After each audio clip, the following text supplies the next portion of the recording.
Welcome back to the channel, everybody. This is Edward Bone. I'm Glenn McGowan. Today I'm going to be talking about the top 5 project cars to build for under $5,000. So I came up with a list of these cars that I kind of went through Facebook Marketplace, tried to figure out what's the best car to build that kind of meets all the kind of criteria for a race car, an affordable project, something that you can get that runs and drives, that doesn't need a full restoration. So the $5,000 mark can get you a lot of pretty decent cars. Now, obviously these aren't gonna be perfect cars, and these are gonna be cars that you're gonna put a little bit of money into, but not a lot. So if you find a 69 Camaro that's for $4,000 and it needs like $100,000 of work, that doesn't really count. So my whole thing is that, can you buy a car that runs and drives, maybe needs an engine, maybe just needs some work, but you can put either a Coyote, an LS, or turbocharge this car, and it'd be proper rear-wheel drive car, and it's pretty much, there's parts out there that are easily accessible, and that there's been so many of them done that it's not a really hard kind of compatibility, like putting an LS in maybe like a 90s Mercedes. That might be a little bit harder to get a drive shaft for, or you're gonna have to spend more money having mounts made and stuff like that. So this top 5 cars are ones that you can kind of pick up and go online and figure out what fits, you know, and there's a ton of different options out there that you can build a really cool street car for under $5,000. Okay, so this list isn't really like a ranking, it's more just like a generic of just 5 cars that I picked, so don't get your feelings hurt right out of the gate. So number 5 is the Mustang. So I do not own a Mustang, never had one. I don't think I've ever driven one, but I know because they're so popular that this is definitely one on the list that I know a lot of people that I know have them and build them and stuff like that, and they're still at a really good price point, even though Fox bodies are going up a lot in value right now and clean ones are really hard to find. But it's kind of a good sign too of getting in on one of those now, because, you know, 10 years from now they're probably going to be worth a pretty penny.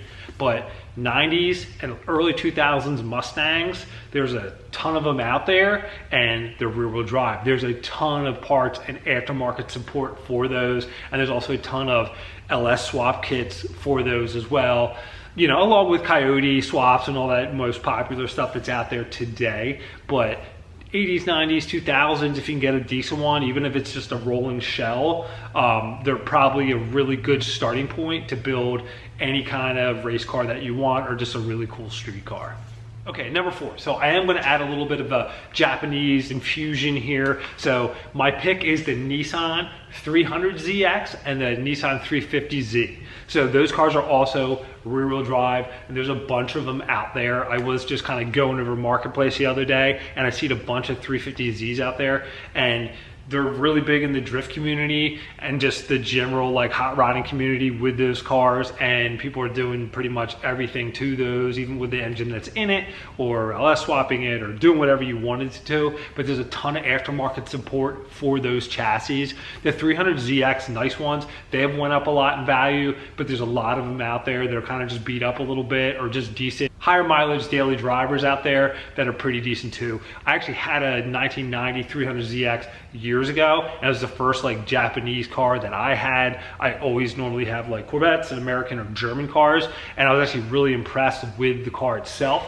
And I didn't hold on to it, I ended up selling it, but I thought it was a really kind of cool car, and kind of like slept on a little bit, the 300ZXs. The twin turbo models do crazy money, but just a naturally aspirated one is just an awesome chassis.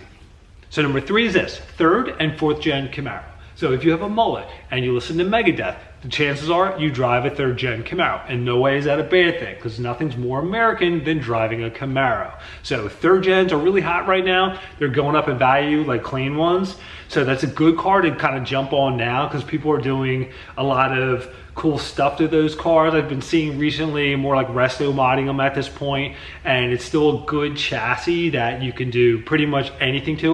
There's a ton of aftermarket support for those chassis, the F-body. So yeah, it's your Firebirds too. So any of those 3rd, 4th gen Camaro Firebirds, there's a lot of those out there, especially like Firebirds, there's a ton of those out there. Not many stick shift cars of those were made, so there's a ton of automatic ones, but it's not the end of the world if you get one, because like I said, it's a blank canvas that you can do anything to.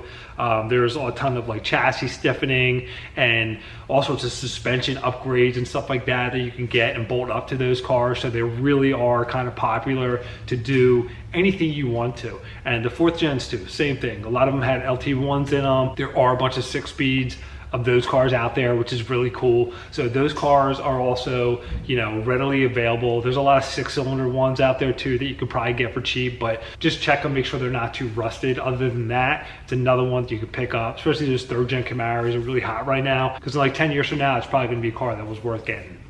Okay, so number 2 is this. 3 Series BMW, E36, E46, E90, E92. So if you have no idea what I'm talking about, essentially a 3 Series from 1992 to 2011 or something like that. So rear wheel drive, there is almost everything you can imagine available for these cars. Because they're so super popular and they're everywhere, every swap has been done. There is so much like aftermarket, you know, headers and LS swap kits and 2JZ swap kits, and there's an adapter plate that you can get to put an LS and bolt it right up to the factory transmissions in these cars. So whatever's out there, it's been done, and everything's really easy to get at this point. So, and the price point for that stuff is usually pretty inexpensive too, so it's not all that custom. So that car to me is like just such an awesome platform, and E36 and E46 and E90 chassis are just perfect. Even though they have some of their flaws, but there's so many solutions to correct to improve the chassis strength and stuff like that. Like the E46 subframes pull out. There's so many reinforcement plates. Like they've all been through the ringer, and like whatever is a weak point, there's like 10 different solutions to make it better. So in my opinion, those cars are awesome for whatever you want to do. Even if you just got like a stick shift 328 or something like that, they have turbo kits readily available for them. So right now there's a bunch of them still out there that you can get for well under $5,000 or right at the $5,000 mark.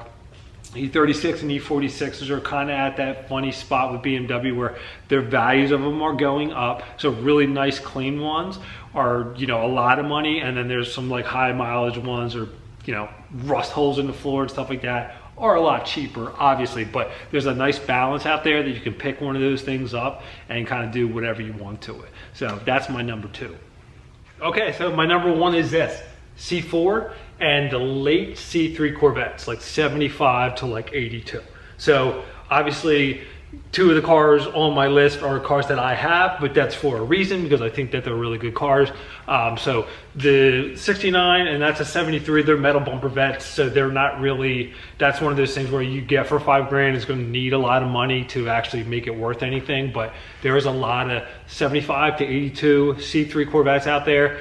They're like lower horsepower, whatever, it doesn't really matter. They're just really good cars that you can get for a decent price and not have to put a ton of money into to make it a nice little street car. C4 Corvettes, I'm a huge fan, obviously. I have this one here, my 85. I think it's an awesome car. Now, are they perfect? Absolutely not. They're underpowered, and you know, there's a million people saying horrible things about them, like it's the worst Corvette ever made. Who cares what people think? You buy it because you like it, and it's an awesome platform right now. And there's a lot of like younger generation getting into the C4, which I think is really cool because they're just a really fun car to build, and they're not really terribly expensive to fix and hop up. So to me, those Corvettes right now, you can still kind of get them for a good price, because anything older in the 60s and stuff like that is just crazy money. And then C5s are coming down a little bit, but for $5,000 you can get like, you know, a late 80s C4 or like a late 70s C3. Granted, they're going to need some work, but you could probably get one that runs and drives, and it's a perfect platform to do whatever you want to as well. So it's my number 1. You know, like I said, no specific order of what's better, but that top 5 to me is the cars that you can get. There's plenty of them out there, and they're perfect for any engine swap or any engine build or anything you want to do to them in any form of racing or drifting, drag racing, you know, autocross, anything like that. So I had a couple runner-ups too. So here they are. Mazda Miata. So rear wheel drive, there's a big following for those cars, and I know they're super, super popular. I never personally owned one, but I just know because of the popularity, and you know, they're right at that price point too. So I think that's a really good car. I know a lot of people race with them and stuff like that. The other one would be 944 Porsche. So that's a tough one for me because that's one of those cars that has the engine in the front, a torque tube, the trans in the back, like a C5 Corvette does.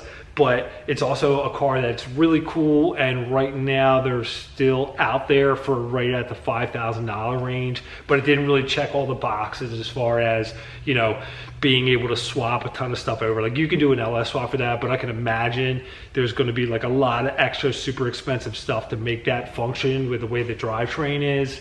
And the other one is like S10 or C10, like any kind of like pickup truck, Ford Ranger, something like that. I thought it was a really good idea because there's a lot of those out there too that you can get for a decent price. And same thing, any you want, drift it, small block, you know, sky's the limit with those. But fortunately, the $5,000 mark can be just about anything, but you know, you want it to be at a price where you get it for $5,000 and you don't want to dump like 30 into it because you know it was front wheel drive and now you're trying to make it rear wheel drive. So just little things like that. So that's where I kind of came up with my top 5 list and my runner ups. So if you enjoyed the video, hit that like button. Thanks for watching.